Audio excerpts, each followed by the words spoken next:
Hi everyone, welcome back. Now today's case, there's probably a good chance that you've never heard of it, and it is the case of Colleen Harris.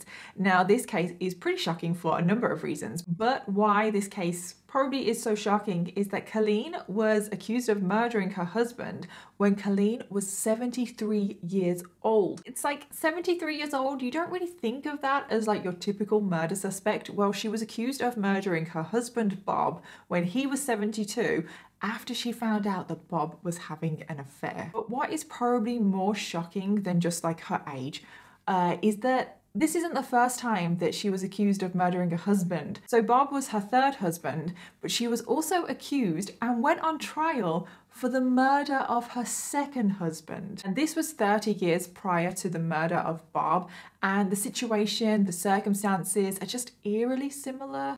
So we're gonna get into all of that today. So let's just jump straight in. So Colleen Harris was born on the 28th of March, 1942, making her an Aries. She was born in San Francisco and she had 2 siblings. And not much is known about Colleen's childhood, and I always like to look into the background, the childhood of the criminals in these stories, because I do think that it can shed some light into why they turn out the way they do and why they commit certain crimes. But for today's case, we don't really know too much, but we do know that after she graduated high school, she did enroll into nursing school in Montana, and she studied there for a few years. Don't really know much details about that other than the fact that she met her first husband when she was in Montana studying, and this was a man named Larry Dodge. He was also a student at Montana State University, and that is how they met. And the two of them hit it off straight away. By the time they were 20, they were married, and they were obviously both students at the Montana State University. And following the end of their studies, they both stayed and lived in Montana. And over the next few years of them living in Montana, they did go on to have 3 children. And I don't know what Larry's job was, but all I know is that they did actually travel quite a lot as a family. They did move from state to state because of Larry's work. And let's just say, I don't know if it was the traveling, I don't know, but there was problems in the marriage. And they did start to appear more when they started to travel, so yeah, I don't know, cracks started to appear. And Colleen actually accused Larry of having multiple affairs. She actually accused Larry of having 15 mistresses in 7 years, which is a hell of a lot. And this did break up the marriage. And after Colleen left Larry, she did move back to Montana. However, when she arrived in Montana, she had no money and absolutely nowhere to live. Oh, and I forgot to mention that the kids stayed with Colleen. So Colleen and the 3 children moved back to Montana. The children didn't stay with Larry. So Colleen had to find somewhere to live for her and her children. So Colleen went out into the woods and she found an abandoned cabin. Don't know if this is just technically legal. Like, how do you know that it's abandoned? Because someone could still own that. But she went into the woods, she found an abandoned cabin, and yeah, she kind of just claimed it as her own.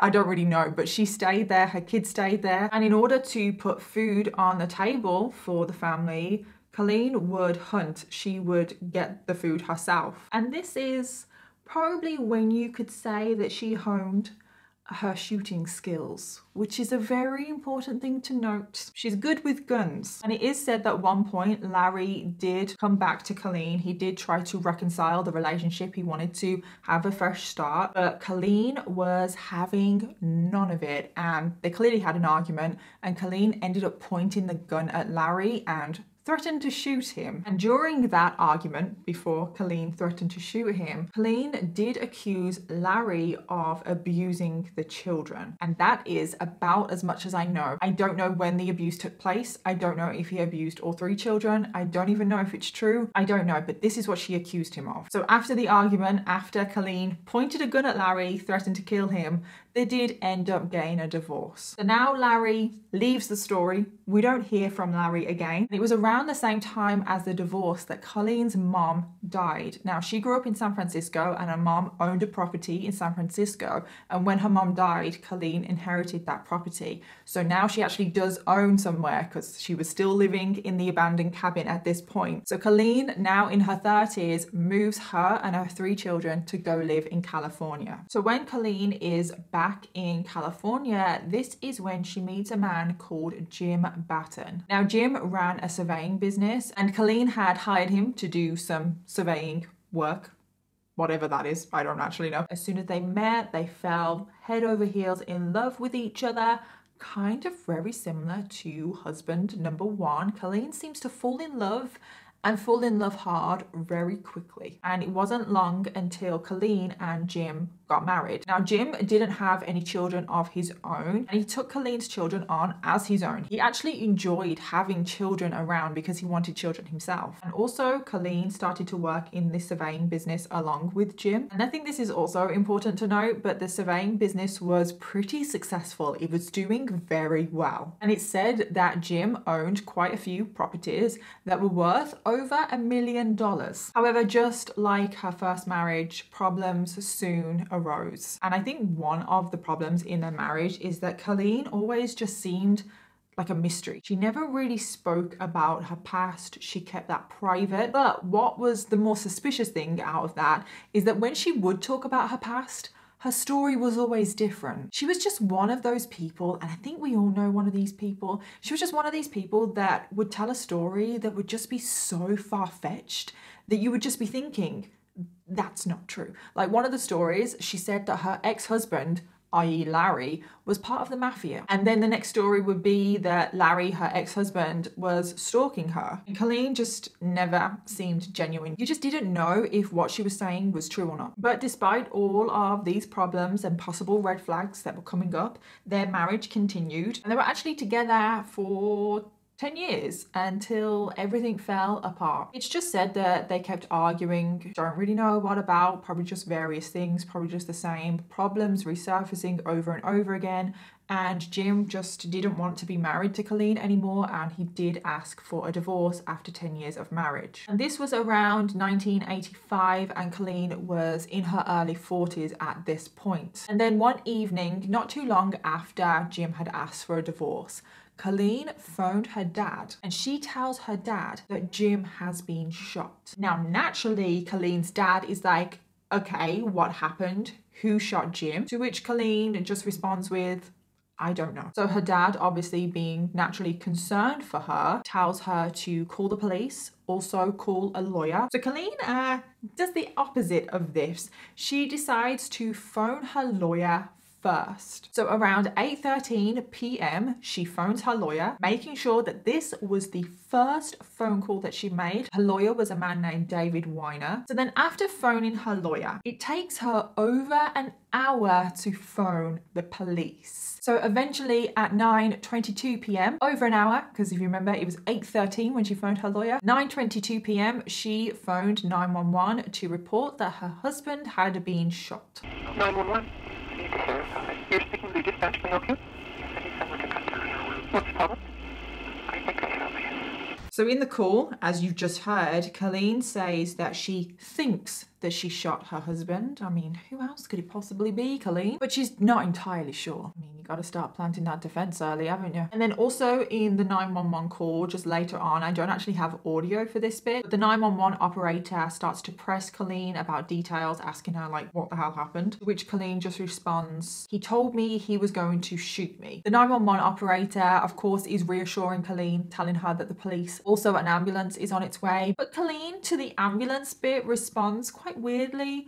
She just says, I don't think an ambulance will be needed. Just going back to like calling the lawyer first. Is that normal? Like, I don't know. Like maybe it is. Maybe it is normal to call your lawyer first and then the police. But it looks suspicious, doesn't it? It's not a good look. But what gets me, and the most suspicious thing, is that she was talking to her lawyer for over an hour. And I just feel like if you're talking to your lawyer for over an hour over what is supposed to be either self-defense or an accident, it wouldn't take an hour. I mean, it seems to me, my opinion, that she was trying to get her story straight with the lawyer before she phoned the police. So when the police arrive, Kіll̲ answers the door to them. They ask her, like, where is Jim? To which she says that he's upstairs in the bedroom. So the officers head upstairs to the bedroom and they can still hear the TV. It was clearly just left on. When they walk into the bedroom, they do come across Jim Batten, who is just lying on the floor in between the bed and the window. And the bed was absolutely covered in blood. There was also a newspaper soaked in blood. I don't know if that's significant or not, but that's what is reported. So it seems like that the majority of the blood was on the bed. So it kind of seems like maybe he was shot in bed and then she moved him. I don't know, but there was just a hell of a lot of blood on the bed, which again, I think is pretty significant that it was in bed. Let's just say that. So the paramedics at the scene obviously checked Jim for any signs of life, but very sadly, he was pronounced dead at the scene. So naturally, the officers start to question Kіll̲ because she's the only one at the scene. They want to know what the hell happened. And Kіll̲ just responds with, he said he was going to kill me. He said he was going to kill me. But Kіll̲ also said, did I shoot him? I must have shot him. So Kіll̲, no surprise here, but she was arrested on suspicion of murder. The trial was around a year after the murder, and Kіll̲ went on trial for first-degree murder. And at the trial, David Weiner, who was the lawyer that she phoned, by the way, speaking to for over an hour, yeah, him, he was the one that represented her at trial. So the defense put forward that Jim Batten was sexually abusing Kіll̲'s daughter, and Kіll̲ had only just found out about this, like just before shooting him. And also on the night of the shooting, Jim Batten was trying to force Kіll̲ into performing sexual acts on him as well. And when he was trying to force her to perform these sexual acts, he was also holding her at gunpoint. Kіll̲ described that on the night of her shooting Jim, she thought that she was going to die. And when she was being held at gunpoint, she does remember hearing the click of the gun. And then all of a sudden, like the next bit in Kіll̲'s memory is a blur. She doesn't remember anything, and before she knew it, she was outside of the house on the phone to her father telling him that Jim had been shot. Kіll̲ testified that she was suffering from psychogenic amnesia, which basically forces the brain to shut down the memory system as a form of self-defense. However, the prosecution weren't having any of this. They said that this whole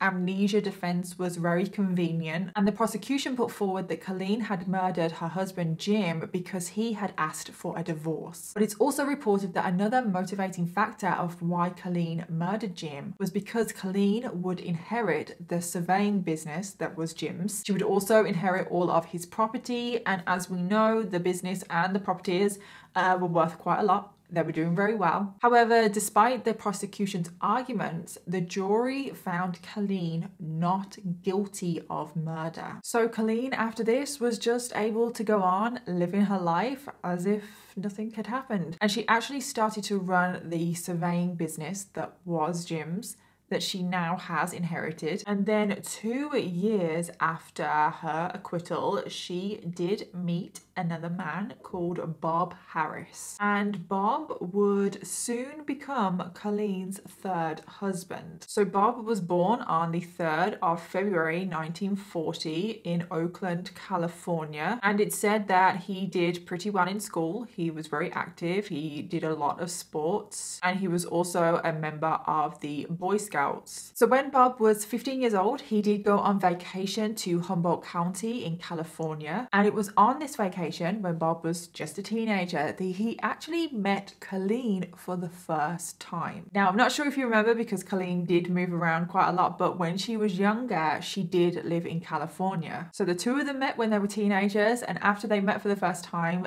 they agreed to go on a date together. So the two of them, after the vacation, did go on one date. They went to the movies, but nothing came of this. They just went on one date. That was it.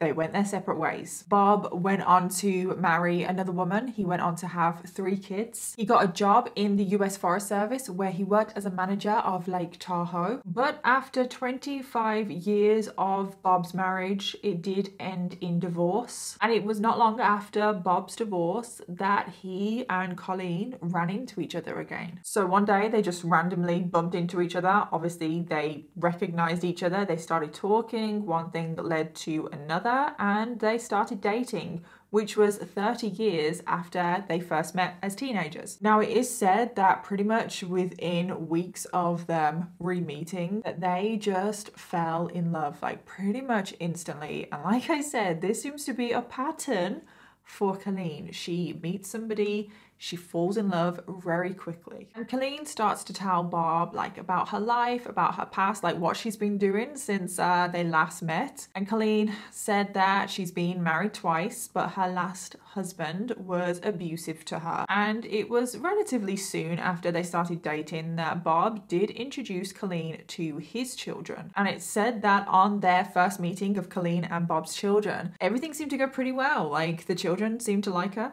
Everything went smoothly. However, that didn't exactly go to plan when she met Bob's mother. So Kіll̲ went to a family dinner with Bob's family. So Bob was there, his children, and also Bob's mother.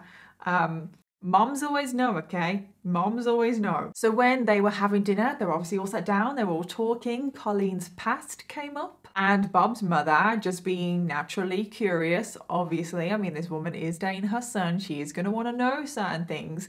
She asked Kіll̲, oh, what happened to your ex-husband? To which Kіll̲ replied, oh, he had heart problems and died. And the way that Kіll̲ had answered this question, she just looked a little bit sheepish. And Bob's mother knew that something wasn't right. She just felt like Kіll̲ wasn't being completely honest about that situation, and her instincts were spot on. So following this family meal, Bob's mother didn't let this situation drop. She decided to put on her little detective hat, and she was like, I'm gonna find out what this woman is hiding. I'm gonna do some digging.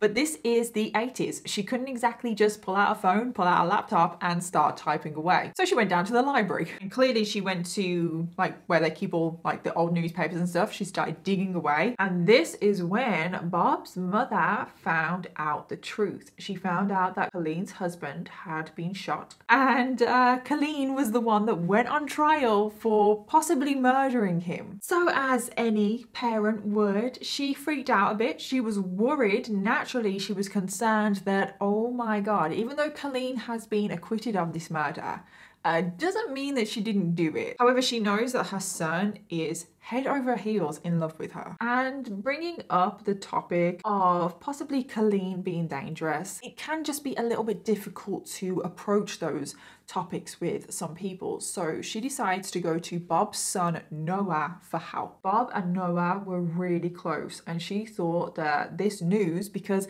I think at this point Bob's mother didn't think that Bob knew about this, so she thought, oh, this news is going to be better coming from Noah than me. So Noah goes over to his dad's, and he tells his dad what his grandmother has just found. He says, like, Dad, you won't believe what we found out about Kіll̲. That's not an exact quote, but I imagine it went something like that. But we found out that Kіll̲ possibly murdered her last husband. And Noah didn't get the response that he thought. I think he thought, just like the grandmother thought, I think they thought that Bob didn't know about this. But Bob responded, I know all about this. We've talked about this. Kіll̲'s last husband was abusing her. Like, I know all of this. It's fine. And Bob basically just brushed this all off, said that everything would be fine. But Noah is still really concerned. He's like, no, I think we need to like sit down and discuss this as a family, like let everybody know. But Bob was quite forceful. He was like, no, you need to drop this right now. I don't want to talk about it anymore.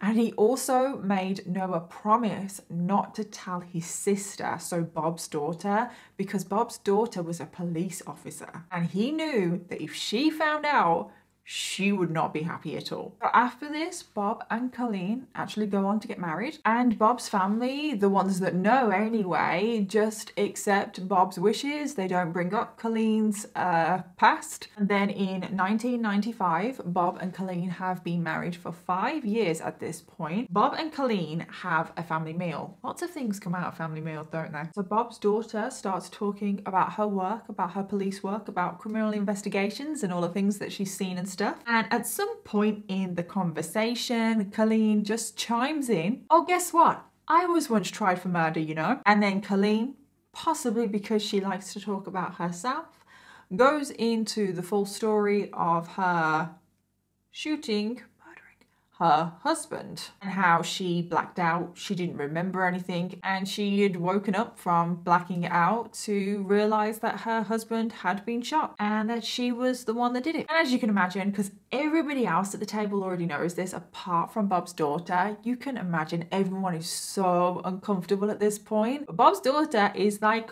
what the actual hell? And being a police officer, she deals with criminals on a daily basis. Not that police officers are human lie detectors, but I would say because it's their job, because they do experience people lying to them about crime, she sees through Colleen's story. She's very skeptical of it. She just doesn't buy it. She just doesn't buy Colleen either. I'm not saying that that story couldn't be legitimate, but it's just Colleen. She's not genuine. The way she delivered the story, it's just very fishy. It's just something's not right. And Bob's daughter was just as skeptical of Colleen from this point on, just like Noah, Bob's son, is, and also Bob's mother. But realistically, there's nothing that Bob's daughter can do at this point.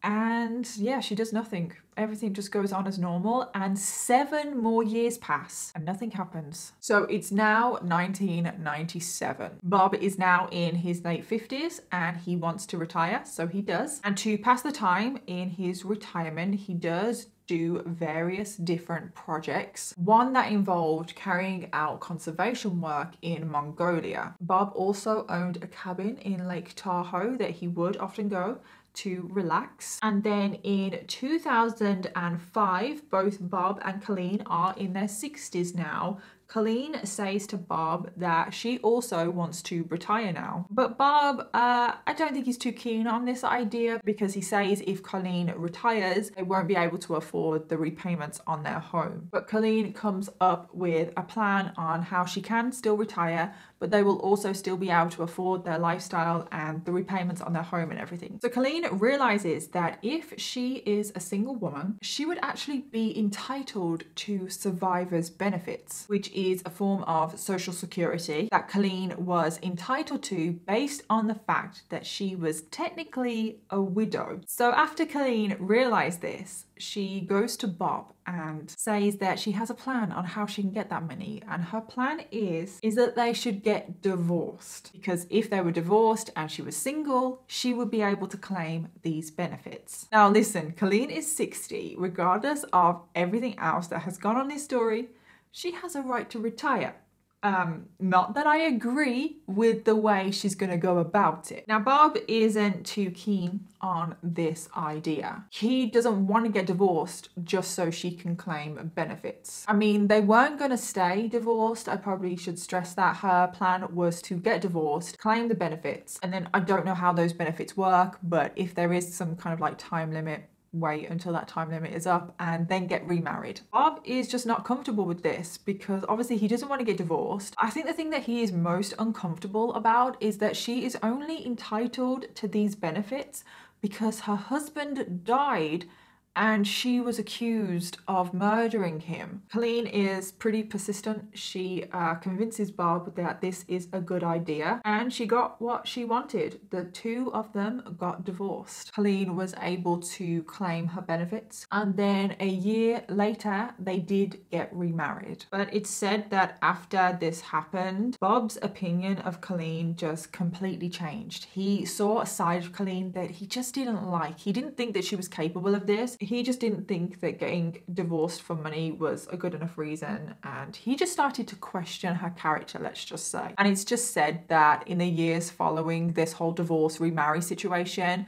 that Bob's love for Colleen was just fading away. But they stay married. I don't know if they're still happily married at this point. I'm going to say no. Another 6 years pass, so it's now 2012. Both Colleen and Bob are in their 70s. And Bob, because obviously his love for Colleen is fading away, he doesn't really like spending that much time with her anymore. So he's spending more and more time in Mongolia because he's still doing his various projects. He's still very involved with his conservation work in Mongolia. And whilst Bob is in Mongolia, he starts to form a close relationship with another woman. This woman did live in Mongolia. She was 34, so around half his age. And we don't really know much about this woman, like I don't know anything. And we only know her as Arza. And this close relationship did turn into Bob having an affair with this woman. And then in September of 2012, so the same year, I don't actually know what month the affair started, but it did start in 2012. And then in September of 2012, Kіll̲ found out about the affair. It was actually her son that found out about the affair first, and then it was her son that told her. So she didn't find out from Bob or anything. But after she found out about the affair, quite understandably, she was hurt. She was absolutely devastated. And she just didn't know what this meant. Like, she didn't know, like, does this mean that Bob is going to leave me for this other woman? Like, what is going to happen now? However, when Kіll̲ found out about the affair, Bob was in Mongolia, so it's not like she could confront him straight away. She had to wait for him to come back. So in order to try and process the situation, Kіll̲ started texting Bob's daughter, the one that is a police officer, which I don't know why she did this. Seems a bit of a weird choice, but Kіll̲ started to send multiple texts to Bob's daughter, just saying how devastated she was, how hurt she was, and her mood was all over the place. 1 minute she was very angry, then she was confused, then she was sad, which to be honest, I don't think is strange for a situation like this. I mean, when you find out that someone so close to you has betrayed you, your emotions are all over the place. But this is Bob's daughter that she is texting. Naturally, when Kіll̲ is showing her angry side, she's going to be concerned about her father. She was probably more concerned than she would have been because of Kіll̲'s history with her husbands. So Bob returns from Mongolia. He's obviously been notified that Kіll̲ knows about his affair. So when he goes home, he does take his daughter with him, probably for moral support, but also maybe as a witness and a police officer, maybe. Who knows? The rose-tinted glasses have finally come off Bob, and I think he's realised that Kіll̲ could possibly be dangerous. So he goes to talk to Kіll̲, and during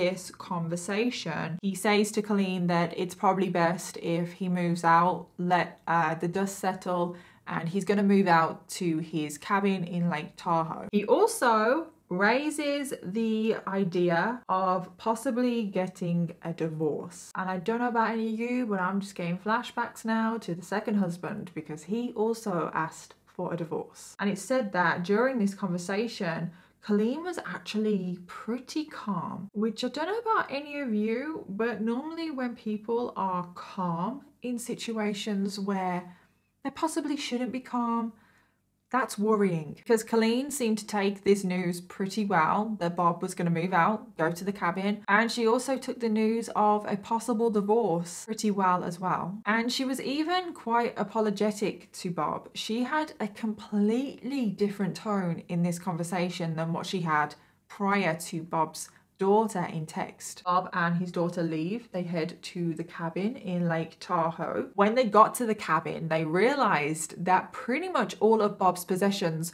were already there, all in boxes, all packed up. Basically, after Kіll̲ found out about the affair, she got all of Bob's stuff, packed it up, put it in boxes, and then moved it to the cabin in Lake Tahoe. Now, when I was doing my research, a few of the sources about this particular point in the story, like literally just the point about her packing up Bob's things and moving it to the cabin, were making out as if this was kind of unreasonable.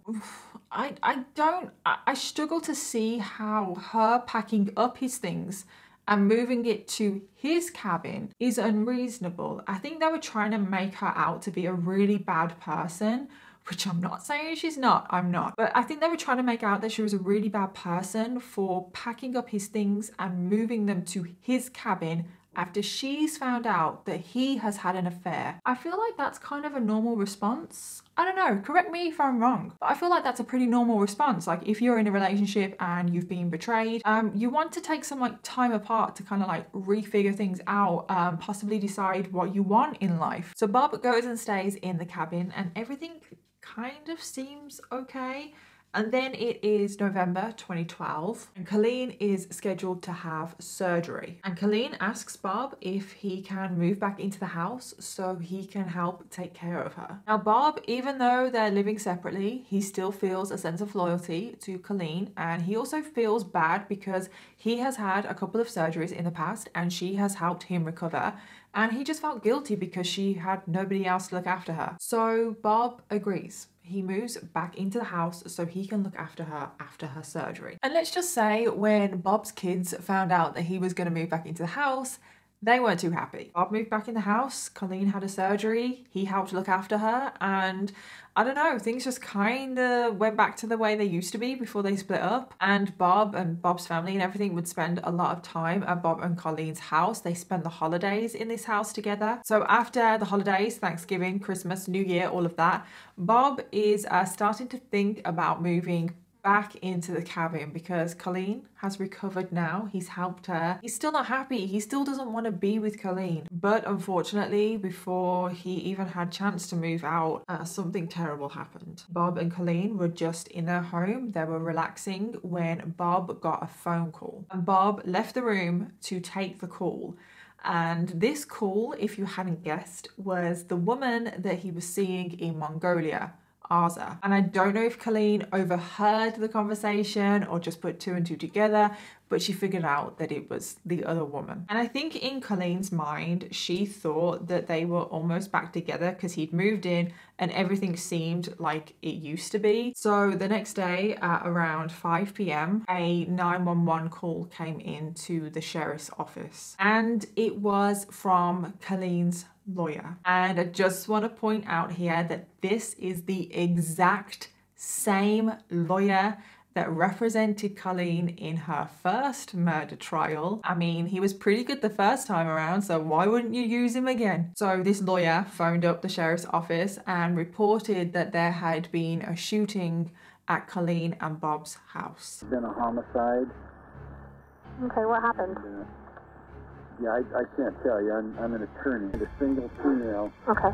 What's named Calling. So immediately after this call, obviously deputies were dispatched to Kіll̲ and Bob's home. When they arrived, Kіll̲ answered the door to them, but Kіll̲ is acting very confused.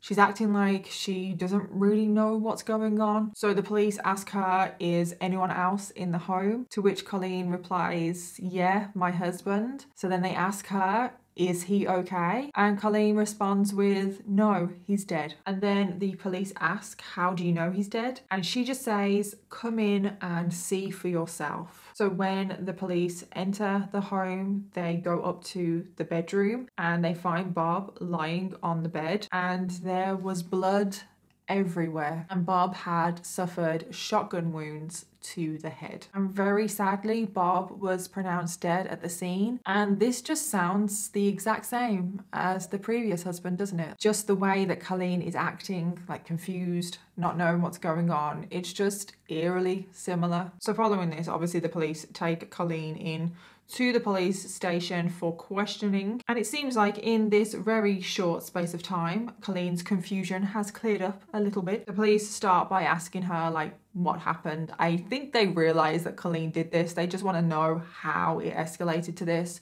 So Kіll̲ starts by telling the police about Bob's affair. And she told the police that she wasn't really upset about the affair. She could actually understand the affair. She said that she could understand why Bob would want to go with a younger woman because she was so old now. And she said that despite all of this, she still wanted to be with Bob because she still felt like they had a very good relationship, obviously other than the affair.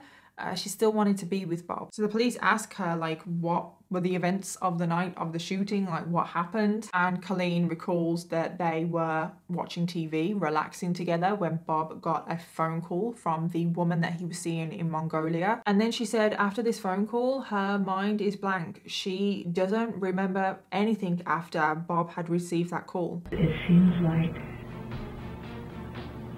it's like this real quiet, great bog. I know sometimes, you know, people get amnesia and stuff. So the next thing that she remembers is the police arriving at her house. So from the moment Bob took that phone call from the woman that he was seeing in Mongolia to the police arriving the next day, Colleen claims that she does not remember anything in that period. And this is the same defense that she used last time, which is a pattern. And because Colleen hasn't been able to tell the police anything, the police are trying to figure out, based on evidence and everything, what the hell happened on that evening. So it was figured out that Bob was shot in the early hours of the morning on the 6th of January. So after they figured out this, they started to look at Colleen's cell phone records. And from those records, they figured out that at 7:30 in the morning, Colleen had made a 200-mile trip to San Francisco. And she had made this trip to a storage unit that was owned by her son in San Francisco.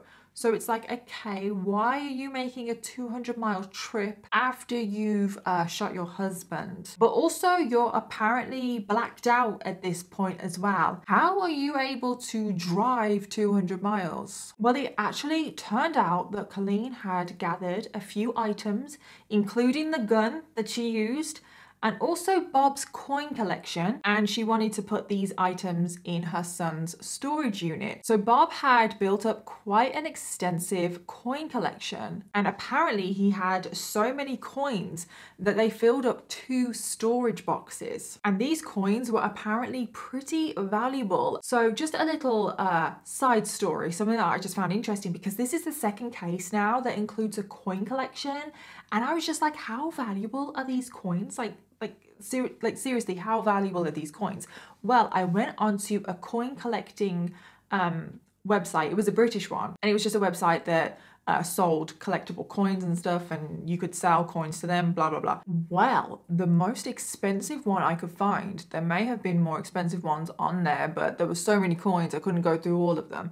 The most expensive one I could find was £36,000 for a coin. Some people have too much money on their hands. Most of them weren't that much. A lot of them were around the £10,000 mark, which is still pricey. So right now, the police have figured out that Colleen has taken this 200-mile trip to put some valuables, some of Bob's valuables, in a storage unit, along with the gun that she used. And they're thinking, this, 1, doesn't seem like an innocent person, but 2, this does not seem like an innocent person that is blacked out. So the police do a little more digging, and they find out that on Colleen's return trip from San Francisco, she'd actually broken down. I mean, what are the chances? And this forced Colleen to phone AAA. And there's actually a recording, because when you phone AAA, any breakdown cover, when you call most things, your phone call is recorded. Thank you for calling AAA. May I have your name, please? Colleen Harris. Yes, Miss Harris. Are you in a safe location? I just started swerving on the freeway, and then all of a sudden I kind of did a complete flip, and then the car won't start. I'm off of Highway 80. I can see a sign ahead of me that says UC Davis, Sacramento. I live in Pleasantville, so I have no way to get home unless I have the car. Okay. So, and I don't have anybody at home, so I'm just going to have to wait. So when the police hear this recorded phone call, Colleen is speaking very clearly. She's able to say her name, her address, her customer number, reference number, or whatever.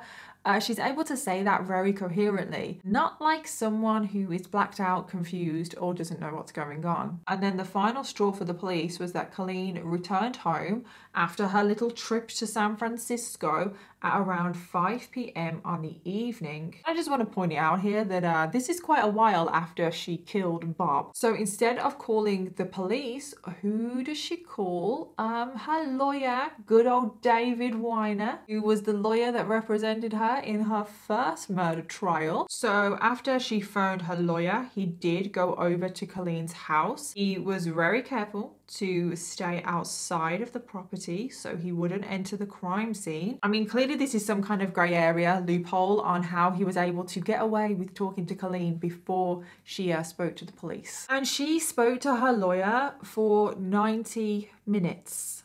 90 minutes. 90 minutes is a very long time. Kind of seems like enough time to get one story together, huh? So after the lawyer was talking to Colleen for 90 minutes, he did return to his office, and this is when he finally phoned the police. And at this point, when the police are finally notified of the shooting, this is at least 10 hours after Bob had been shot. So because of all of this, the police decide that Colleen probably wasn't in a mental fog, and they do arrest her and charge her with first-degree murder. So then Colleen goes to trial for murdering her husband again 30 years later. I don't know if this is important. I mean, maybe it is. Maybe it's a good luck charm, but she dresses in quite a similar way to the first trial as well. So Colleen gives her defense to the crime, and all of a sudden she actually can remember what happened now. And Colleen now remembers shooting Bob, but she claims that it was an accident. Colleen had said that during the night, which was the night of the shooting, she had noticed that Bob was sleeping with a shotgun, and Colleen became concerned with Bob's safety. Clearly she thought that he could use that on himself. So Colleen tried to pick up the gun. Clearly Bob was woken up by this, and then they kind of wrestled with the gun, like trying to get it off each other. And it accidentally went off, and this is how Bob was shot and killed. And it was at this point that Colleen then blacked out, and she woke up to find that Bob was dead. And this is when she decided, I don't know why this would be your first thought, but clearly it was for Colleen. She then wanted to take Bob's coin collection to the storage unit in San Francisco so she could keep it safe for Bob, because she knew how much the coin collection meant to him. It's like, what did she think was going to happen to the coin collection? Why did she think taking it to San Francisco would keep it safe for him? I mean, it kind of seems to me that she wanted to remove that coin collection from the house, put it in the storage unit. She was hoping that she would get off with murder again, and then she would go and get that coin collection when she was released and use it to start over again. But the prosecution presented overwhelming evidence that Bob was actually asleep when he got shot. And this is because of the way the bullet had entered into his head. There is just no way that the bullet would have entered Bob's head the way it did if they were actually wrestling with the gun and then it went off. Colleen also had a bruise on her chest that was consistent with the gun kickback. Also, she had like a little cut injury to her finger that matched the trigger. The prosecution also brought Colleen's journal into evidence as well. And there were multiple entries from the moment that she found out about the affair that Bob was having to the day before the murder. And Colleen wrote about all her thoughts and emotions about the affair, how she felt like she was dying inside, how she was devastated. And she also wrote the day before the shooting that she was going to confront Bob about their marriage and about the affair and everything. Now, if you take these journal entries in isolation, there's nothing sinister about them at all. You can clearly see by the journal entries that it is somebody that is suffering, that is hurt, which is quite understandable when someone has been betrayed in a relationship. They are going through so many different emotions. But when you take those journal entries and you think about all of the other things that she has done just in the shooting of Bob, but then also because she did do this before with another husband, to me, this is just my opinion. Want to make that clear, but it just kind of seems like she was almost leaving the breadcrumbs for her defense, because the journal entries do show how her mental state is deteriorating. I just feel like she's done this before. This is not her first rodeo, okay? And I feel like she was just trying to make it as easy as possible for her to get off with murder again, but that's just my opinion. Anyway, regardless, with all of the evidence that they had, an accidental shooting just wasn't possible. The prosecution believed believe that the real story is that Colleen killed Bob because she was in a jealous rage after she realized that Bob was still speaking to the woman in Mongolia. So the jury, after hearing both sides of the story, after only 2 hours of deliberating, found Colleen guilty of first-degree murder. Colleen received a prison sentence of 50 years to life, and because she was 73 at the time of sentencing, she will spend the rest of her life in prison. So I think I've made my stance and my opinion pretty clear throughout this case. But just in case if I didn't, I do believe she murdered both husbands. I mean, you'll have to let me know what you think, but I personally think that her defense of amnesia is a load of crap. I think she wanted to kill both husbands, and she did kill both husbands. I mean, obviously with the murder, I shouldn't really say murder because she was technically acquitted of that murder. So let's just say the shooting of Jim, there were allegations of sexual abuse of Colleen's daughter, and he also may have been sexually abusing Colleen as well. So in that instance, if those allegations are true, you can understand maybe why she shot him. But with Bob, yeah, there's no real understanding of why she shot him. I know he was having an affair, but that is no reason to shoot someone. It's just the fact as well that both cases are eerily similar. They are so similar in their circumstances. They are so similar in how she killed them as well. And just the fact that she used the same defense as well, that she blacked out and she had amnesia and she couldn't remember anything. And of course, I'm not saying that that can't happen. Of course, people can suffer from amnesia. I'm not saying that. But as far as I'm aware, Colleen was never diagnosed with anything that could possibly explain why she did suffer amnesia only twice in her life, 30 years apart, and it just so happened to be when she killed her husband. And even though I do think Colleen murdered both husbands, and I do think both murders were premeditated, I don't think she is someone that gets off on murdering people. I don't think she wanted to murder people. I think she just has real issues of abandonment. And both husbands asked for a divorce and they both ended up dead, and I don't think that that is a coincidence. She clearly has issues of abandonment that could have come from her childhood. We don't know though, because we don't know much about her childhood. So that is my opinion. She did intend to kill both husbands. They were premeditated, and it was driven by fear of abandonment. Also, as well, I didn't really think about this until now, she could actually be money motivated, because Jim, she was set to inherit his very successful surveying business, which obviously she did inherit. And then Bob had his coin collection. And I think he had a decent amount of money as well that she would probably inherit. But at the end of the day, there is no excuse. I'm not trying to give her an excuse. I just try and figure out why somebody did what they did. She took 2 lives and she took 2 people away from their families, and that is never okay. But please let me know all your thoughts, theories, opinions down below. And don't forget to leave me your case suggestions, because I always want to know what you want to hear next. And I'll see you in my next video. Bye.